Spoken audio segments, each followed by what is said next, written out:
No, winter is coming. Yep. That's what I hear. So we might as well get an early look at that forecast. And as you mentioned, with that likely La Nina sticking around through the winter, sometimes it can lead to below normal snowfall in Arizona. First of all, let's explain La Nina. Well, usually we have these things called trade winds. They move from east to west along the equator. But during La Nina, they are especially strong, and that leads to cooler than average water in the equatorial Pacific Ocean.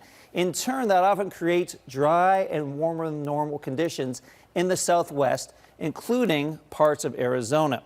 However, there are always exceptions to this rule, so I want to use a case study of Flagstaff. Here's a look at the past 5 winters in Flagstaff.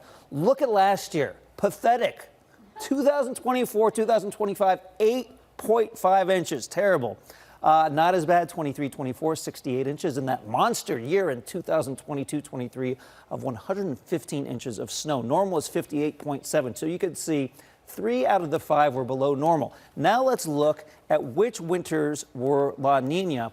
And what you'll notice is that, first of all, it's kind of remarkable. 4 of the past 5 years were La Nina, and I'm going to now remove this El Nino year in 23 and 24 to simplify this. So now we're only showing you the most recent La Nina years, and you can see 3 out of 4 below normal. However, one of the La Nina winters was that huge year with 115.4 inches of snow. It just goes to show you that there are exceptions to the rule. Now, when we look at the winter forecast from the Climate Prediction Center, they are leaning below normal for this winter for Arizona. However, this forecast was issued during the middle of September. I think the new forecast is coming out tomorrow. It's usually on a Thursday in the middle of the month, so the new forecast coming out tomorrow. I have a feeling it will look similar with below normal snowfall predicted for Arizona. But remember, Holly, there are always exceptions.